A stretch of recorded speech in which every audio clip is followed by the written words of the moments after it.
These cases are incredibly tough. This is as raw as it gets. Like LA County Jail, something is always an existential threat. Do you want to catch all the crooked deputies I have? It sounds like there's something going on. I would not have subjected the FBI to me saying I don't trust them. That is unacceptable to me. I told every inmate before we started, I don't care what you're here for. I don't want to talk about what you're here for. Don't tell me about your case because I don't want to hear it.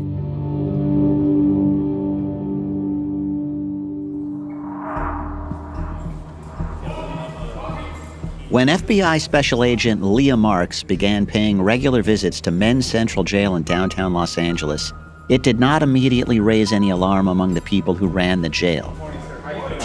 It was not unusual for a federal agent to show up to interview inmates. Most of the time, jailers just looked at her federal ID and let her in without asking why she was there. If they did, she said she was investigating a human trafficking case. It was a good-sounding story. Believable, perfect to deter further questions.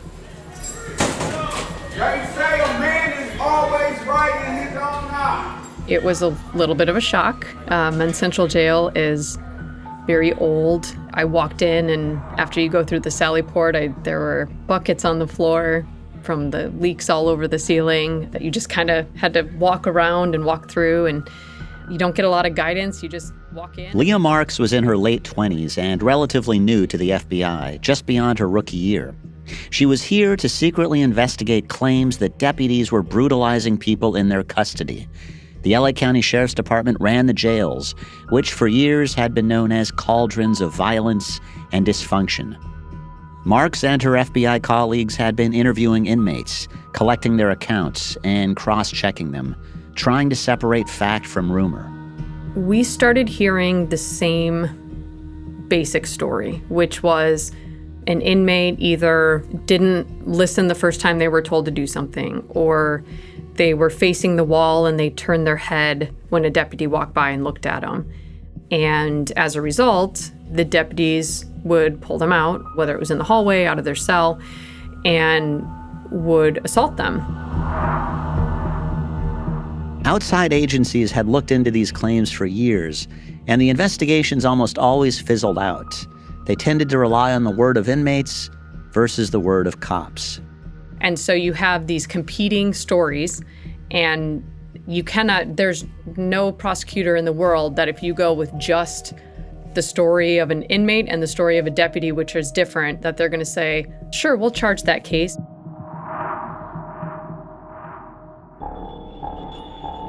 On any given day, there's 14,000 inmates in the entire LA County system. It does get as high as 20,000. When I was there, it was 21, 22,000 people. It's a tense and dynamic world, and we're getting you to make decisions under stress. This is James Sexton. By the time Leah Marx showed up at the jail and began asking questions, he had been working there for 2 years.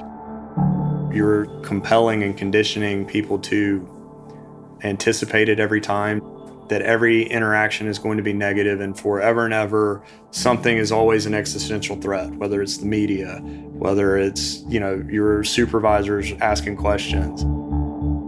The sense of existential threat at the country's largest sheriff's department would come in the unlikeliest way, with the discovery of a smuggled cell phone in a Doritos bag. In the clash between the FBI and the LA Sheriff's Department, a pair of young, ambitious law officers would play outsized roles. On one side was Special Agent Leah Marx, who followed an unpromising tip that older agents would have ignored. On the other, jailer James Sexton, who turned her key informant into a ghost in the jail computer system. If it were reversed, I would not have subjected the FBI to me saying I don't trust them. That is unacceptable to me. Looming over it all was a quirky lawman who had entered office promising reform and transparency at the scandal-plagued leviathan that was the LA Sheriff's Department. Do you want to catch all the crooked deputies I have? In fact, it's helpful because I don't have enough budget to do it all myself.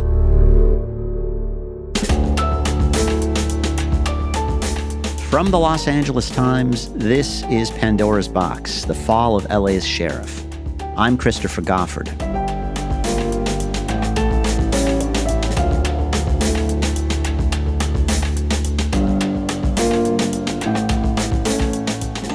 This is episode 1, The Dungeon.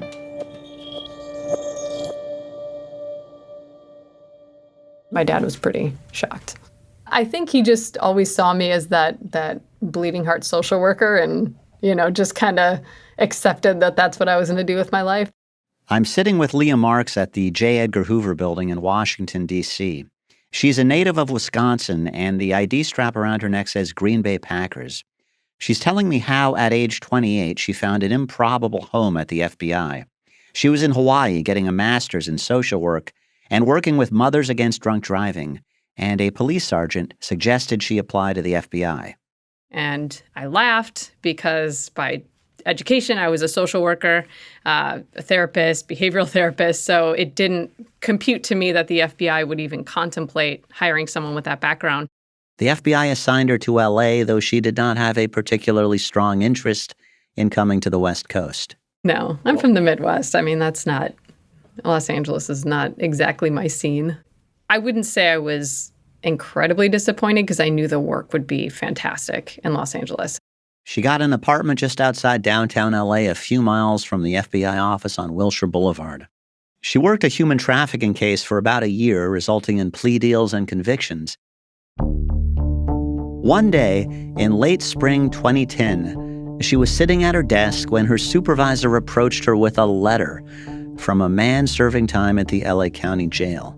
Go ahead and check it out and do with it what you see fit. We'd call them complaint letters. We'd get dozens a week. I hadn't gone through a lot of these at the time. I'd read through a couple, and you can usually tell right away if the person writing just has severe mental health issues and, can't even follow the train of thought or things like that. But this one was very specific, and what stood out to me is that it named names. It's basically alleging deputies are using excessive force in the jails in unprovoked attacks on inmates. Other agents cautioned her that she should not get her hopes up about the tip panning out. These cases are incredibly tough in the U.S. Attorney's Office. Unless they've got something more than just, an inmate statement, they're not going to move on it. So you're going to need to really dive in and... So it's like, the batting average is 0. Yeah, pretty much. At a minimum, I think we owe it to the community that we need to look into it and not just stick with the nothing has ever happened before, so why bother now? So I said to my supervisor, I think this is worth following up on.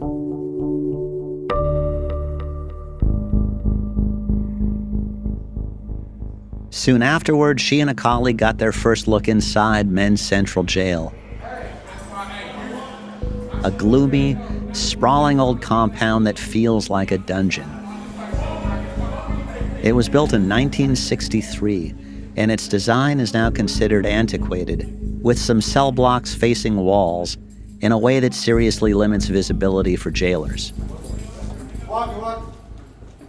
At the time, there were absolutely no cameras inside the jails, and so there was no kind of third-party, neutral information that we had to corroborate anything the inmates were saying. All we had was their word against the deputies' reports. No cameras, really? No cameras. They were in a closet, in boxes. There may have been a few here and there, but none that were in the hallways, the blocks where all of this stuff was going on.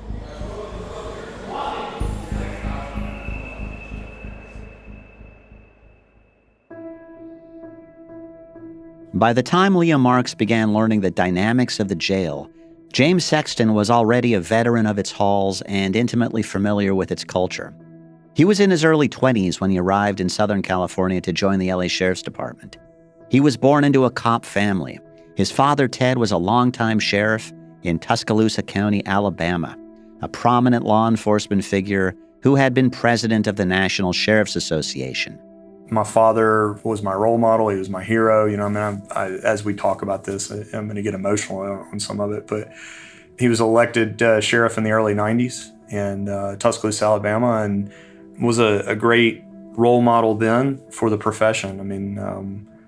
Was everything I wanted to be. He was young. He was ambitious. His father was also a longtime friend of LA Sheriff Lee Baca, and when Baca's SWAT team traveled to Tuscaloosa to train local deputies, Sexton felt a kind of awe in their presence. You know, I have the immaturities of a 20-year-old boy.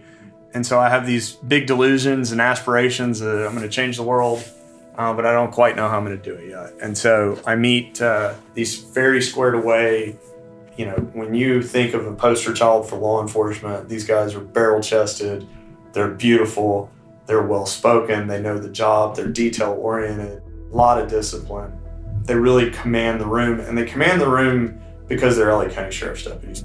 You know, I was having a conversation with them about, I'm thinking about being a cop and I'm going to apply to my dad's department. And they were not happy with that. They were like, why would you do that? You need to come out to LA.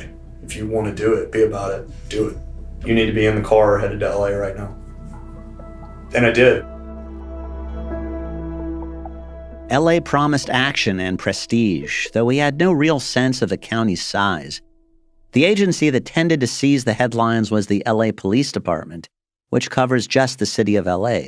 The Sheriff's Department covers the whole of LA County, policing 80 of the 88 cities, places as divergent as Malibu and Compton, in a geographically huge territory with 10 million residents. We're kind of viewed as the pirates and salty and a little more swagger and bravado. And a lot of that, though, is the byproduct of coming out of the jails. He is hitting on a crucial point. All rookie sheriff's deputies have to work in the jails before they're considered for a street job. And the agency touts the jails as a good learning ground for the cops. They learn how to talk to crooks. They learn how to handle crooks. They learn how to give instructions. Now, I bought into that. Jail duty shapes the outlook of the deputies. They learn their job by interacting with some of society's hardest criminals in conditions of fear and danger, forging habits they carry with them when they begin to patrol the streets. And if you spend so much time with that, as many of us did, you believe that is a representation of the general public. I've spent a lot of time in jails over my adult life now. It's acidic, it's toxic, it's a tough environment. And the less time people should spend in there, the better. Made me a dark human being, made me jaded, made me cynical. And it candidly made me think about people that way for a long time. When he started at the LASD, James Sexton worried that his law enforcement pedigree might be a handicap. You don't need to stick out. You don't need to be telling everybody that your dad's a sheriff. When you come to LA, you're going to be what's called a brass baby. Did you go out of your way to conceal it when you were out here? I did. I went out of the way, but it was very hard because my dad had a very high profile, and it was very clear that my dad was close to Baca. I made it 6 days in my first unit before somebody knew that. His first posting was at the Inmate Reception Center called the IRC. When inmates arrived by bus, his was the face they saw. There might be 100 men coming through at a time needing to be searched. Everyone from hardcore gangsters to white-collar guys who'd been caught at DUI checkpoints. People are kicking dope. They're fresh off the street. And we find all manner of house of horrors in there. So they're in their street clothes. This is as raw as it gets. Like LA County Jail, we are the welcome party. Sexton is of average height and not conspicuously muscular. His manner can be disarming. He says he was picked to transport inmates because they tended to say incriminating things to him. I was used a lot for that. I would get confessions from things like that. I'm not this overbearing, chiseled out 6'4". I think a lot of it, they were interested in my Southern accent. Yeah, a lot of them probably thought I was dumb. Or I would ask ignorant questions on purpose I'm not from here. Sexton told me he saw frustrations among his colleagues boil over more than once. He says there was a 4-story parking garage where jailers would go after hours and square off in fistfights. The concrete parking structures, and they're at every station, is often where young men with bad attitudes would go to settle disagreements. And so that was, let's take it to the 4-story. Sexton says new deputies were serving their first 5 to 7 years as jailers, which bred a feeling of hopelessness. We had no hope of getting out or further in our career. We were second-class citizens, meaning, you're just a custody deputy. The brass doesn't even acknowledge we exist. I was one of the last academy classes. during this recession, like, we weren't going anywhere. So to be the new guy at the bottom of a place that doesn't like new guys, like, I knew very quickly I was going to be at the bottom for a long time.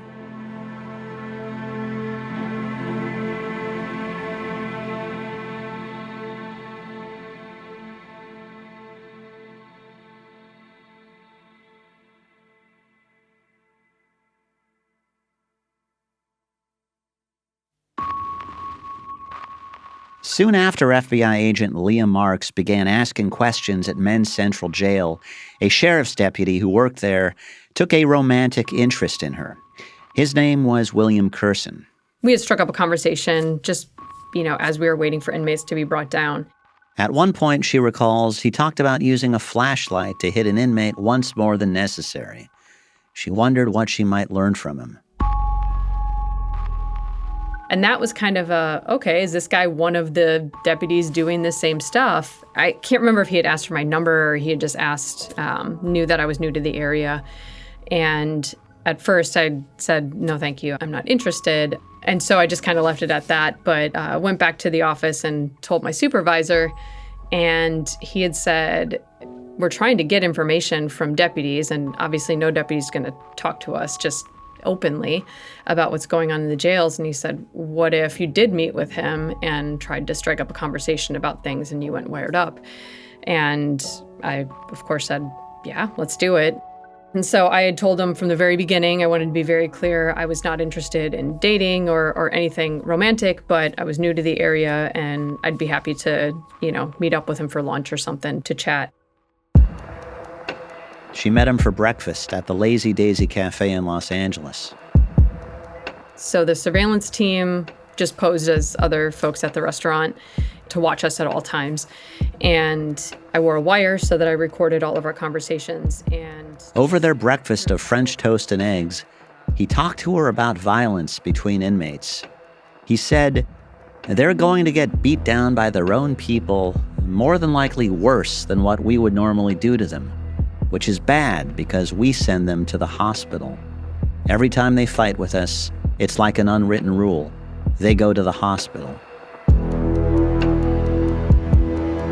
He said deputies learned at the academy that it was important to teach combative inmates a lesson. It's important to note that Curson was never charged in connection with this case. It kind of became clear once I started meeting with him that he was definitely more on the outside looking at what was happening as opposed to being one that was really participating in a lot of it. He told me about an incident where he sees the deputies taking a guy down to the ground and hitting him, and he's walking by. The policy in the sheriff's department is if you see any force, no matter what part of it you see, you have to write a report on it, a supplemental. He said a sergeant came up to him and said, you didn't see anything, did you? And he was like, oh yeah, I saw, and he started to say it, and the sergeant said again, no, you didn't see anything, did you? And he said, oh yeah, no. And he turned around and walked out. That was kind of a confirmation that some of these things that are being said, there may be some truth to it. And that's someone who's on the inside, who is a deputy, who's there seeing it happen. The inmate who'd written the original letter to the FBI gave her the names of other inmates willing to talk, and they pointed her to many other names. And the same story we were hearing from the inmates is the deputies would start assaulting the inmate and say the same thing, stop resisting, very loud, so that anyone that couldn't necessarily see what was going on if they brought him to the ground would hear stop resisting from the deputy. And then after that would stop, the deputy would write up a report to charge the inmate with assault on a police officer. We were starting to see a pattern. And so that was significant to us because most of these guys had not been ever housed on the same units. They were in different areas, but they were all saying very similar things and pointing to the same core group of deputies. Some of these instances, the inmates had really significant injuries, broken bones, significant, swelling and bruising and things like that. And that started to One of the common themes is that inmates who had witnessed violence did not want to talk about it with sheriff's investigators. Every time we saw a report, those inmates would say, I didn't see what happened. I don't know what happened. I didn't see it. We know it's not possible they didn't see it. They would say, I'm not stupid. There's no way I'm going to say I saw what happened, and now I'm in the jail with the very deputies that just beat this guy. There's no way I'm going to say I saw what happened and, according to them, snitch on the deputies. We made a decision early on, the FBI as a whole, that we were not going to share this information with the sheriff's department because we were not going to get cooperation from these inmates to talk to us and tell us what was going on if they knew we were going to turn around and share the information with the department. I told every inmate before we started, I don't care what you're here for. I don't want to talk about what you're here for. Don't tell me about your case because I don't want to hear it, because quite frankly, that is not why we're here. And I didn't mean it in a disrespectful way. It was meant to say, your current charges have nothing to do with what we're investigating. I think they started to believe that I was there to actually hear what was going on. As she weighed the credibility of inmates against that of people with badges, Leah Marx was informed by a painful episode in her family history, something she did not share with many people beyond those closest to her. Before she was born, someone in law enforcement had hurt her family very badly and benefited from the aura of impunity that came with the job.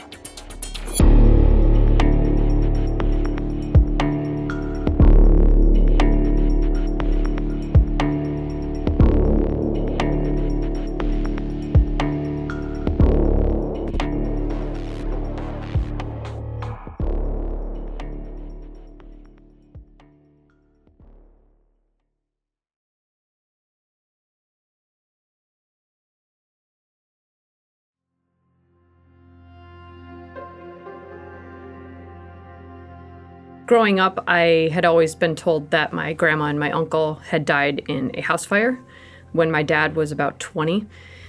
And so it was before I was born. As a child in Wisconsin, Leah Marx was told only the bare outlines of the family tragedy. And I never questioned it, something my dad really did not want to ever talk about, so we didn't push it a whole lot. Once I got to high school, my mom actually told me what had happened, and I was kind of shocked at the time, but my grandma and uncle, while they were killed in a fire, the fire was intentionally set, and while he was never charged, it was believed the person responsible was her new husband that she had married only about 10 days prior to the fire. My grandma had just signed over all of her property and insurance to him. The fire happened in wine country in Northern California. The possible arsonist was a member of a local police department. She learned that he was never charged, that he was allowed to enter the house even before the fire was out, and might have done so to remove a weapon. My dad was told early on by an investigator at the scene, kind of off the record, get an attorney, because otherwise this isn't going to go anywhere. And my dad, being 20 years old at the time, didn't really understand what they were trying to get at and what they meant by that. For me, when I heard that, it was shocking, but also it made sense because it was something my dad, who liked to keep his feelings real close, never would speak about. And I thought it was a little bit odd that he would never really talk about his mom and his brother, but it became more clear then that it was something he really struggled with, and he didn't want to go back because he told me before he passed away that it's nothing he could change. So sitting and stewing over it isn't going to bring his mom and brother back.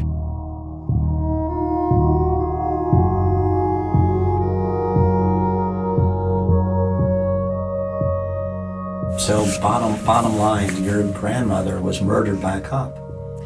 He worked with the department. I don't know his specific role, but yes, he was with the department and was very close to the investigators that were on scene. If I recall correctly, her death certificate, my grandma's death certificate, said natural causes.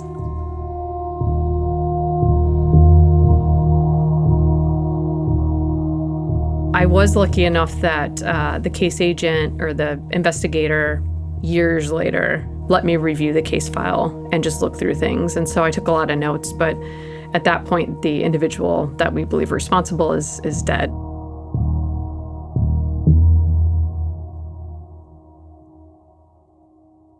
That I remember in high school and going forward really it didn't change my opinion of the police in any way. I still had so much tremendous respect for law enforcement. What it did do is it reminded me that someone's position doesn't dictate whether they are more truthful or less truthful than anyone else, and that it is based upon what someone says, what someone does, their actions, things like that. As she gathered the accounts of inmates at Men's Central Jail and matched them against the contradictory claims of guards, she did not assume that truth always belonged to the people with badges. And so I think for me, that was a very significant kind of base to start with, is that I refused to go into any meeting with these inmates or anyone for that matter with a preconceived idea that the inmate is likely not telling the truth because they're an inmate, because they have a criminal history, or the opposite, that a deputy is likely telling me the truth because they're a deputy.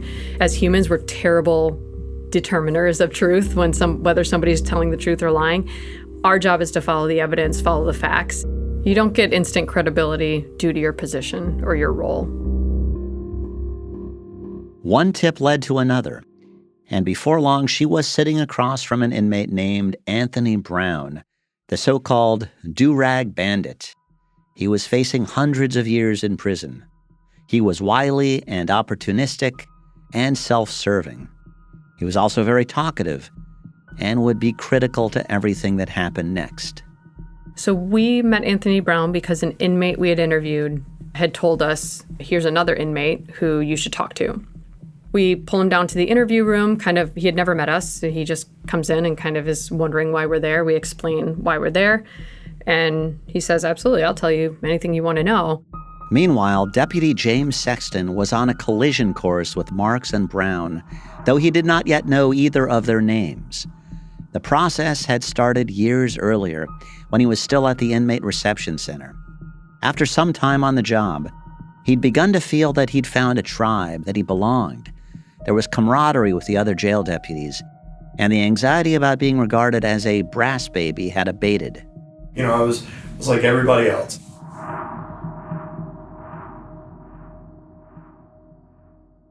One day after an inmate sucker punched him, he decided not to retaliate. He says this made him a pariah. He had just started, and already his career seemed dead on the lowest rung. So I fell out of favor with my peer group at IRC. I was a hardcore rule follower then, and that was really the last of my innocence as a cop. He realized what kind of cop he would have to be to survive at the LA Sheriff's Department. What the agency demanded, he would do.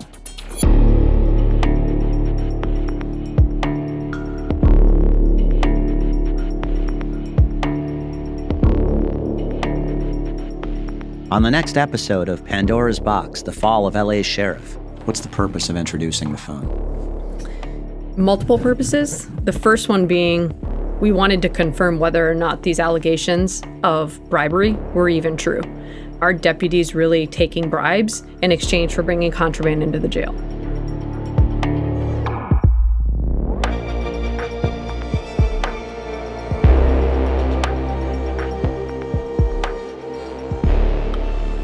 Pandora's Box, The Fall of LA's Sheriff was written and reported by me, your host, Christopher Goffard for the Los Angeles Times.